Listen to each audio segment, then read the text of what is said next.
Hey everyone! Recently at San Diego Comic-Con, the Hasbro team revealed the next wave of retro collection figures we'll be getting in 2023. Finally, we will be getting the long-awaited Return of the Jedi wave. I'd like to take a moment to review and give my thoughts on the 6 figures selected for this wave. First, and probably least surprising, is Luke Skywalker in his Jedi Knight outfit. This is the only version of Luke that really makes sense for this line. The other option, in theory, would have been the Endor version of Luke, but that figure only came out on the Power of Force cardbacks back in the 80s, and so for consistency's sake, it's not surprising that they went in the direction that they did. It will be interesting to see how accurate they are to the original release for this figure. The head and face during the original release was painted on, and quite often was scuffed or scratched off, especially on his nose. I would imagine that they would use a skin-colored plastic and just paint the hair and facial features on, but I guess we'll have to wait and see. The other thing I'm interested to see with this figure is what color lightsaber they include. The original release was a blue saber, but was a running update to the green saber to be more screen accurate. Judging by past waves, with getting the large head Han and the cloth robe Jawa, they seem to be going with the updated or second versions of figures and not the original releases.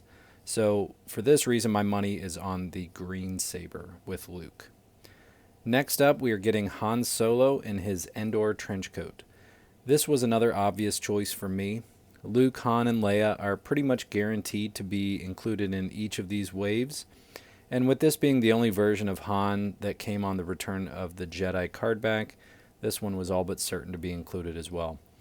There are some slight variations to the trench coat, but otherwise no major questions on how this figure will look. Now, next, the Leia figure comes as a bit of a surprise to me. This will be Leia in her Bausch disguise, and this comes instead of the Leia in her Endor combat poncho. Although I am excited about the Bausch Bounty Hunter disguise figure, I had assumed that they would give us Han and Leia kind of in complementing outfits, both in their Endor outfits. This would have matched the Empire Strikes Back wave where we got both characters in their Hoth outfits. So this version of Leia will come with a removable helmet and overall is a really fun addition to the line. Next we have Lando Calrissian in his skiff guard disguise. I was a little surprised by this choice over some of the other options in Return of the Jedi, but I am assuming that they wanted to include the 4 main characters again, and so this was the only version of Lando to choose from. Generally speaking, this is a cool figure with a nice removable helmet, and I definitely will enjoy getting this figure to add to my collection. Lastly, we have the 2 bad guys for this wave, so we are getting a Biker Scout as well as the Emperor. The Biker Scout is of course a great choice and will likely be hard to find on shelves since he is an army builder. I think that collectors will be snatching him up quickly. So obviously army builders are always very welcomed to the line.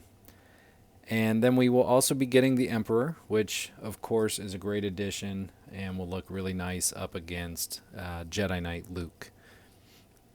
Now, in my opinion, although this wave includes some great figures, it did feel a little bit disjointed to me.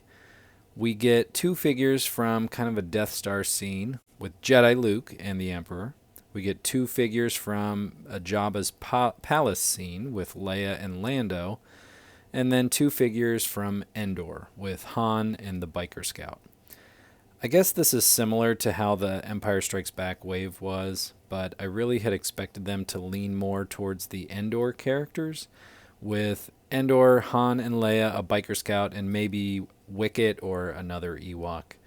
And then finishing off the line with, of course, Jedi Luke and the Emperor. Hopefully they will follow the same path as they have with A New Hope and Empire Strikes Back and give us some extra releases. So currently we have a couple 2-packs that we are waiting on for Empire Strikes Back. We have both a Boba Fett and Bosk 2-pack and an IG-11 and Dengar 2-pack.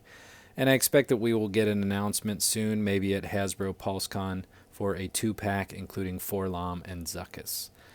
And then, of course, the other great piece of news that we recently got was that they are going to finish off the final 12, so figures 7 through 12 for A New Hope. That will, of course, include C-3PO and R2-D2 among the other 12. And so hopefully we will also get some of these add-on packs for Return of the Jedi. I could definitely see them releasing an Endor 2-pack with Leia and Wicket, or maybe with a couple Ewoks like Logray and Chief Chirpa, or maybe a couple figures from Jabba's sail barge like a Klaatu or Weequay, or maybe a Bib Fortuna and a Gamorrean Guard.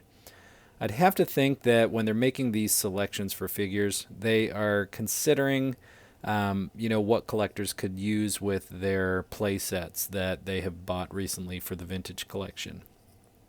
I'm sure there were plenty of collectors who own the sail barge or have a Jabba's Palace or Boba's Palace on order who would love to set them up with a mix of vintage and retro figures.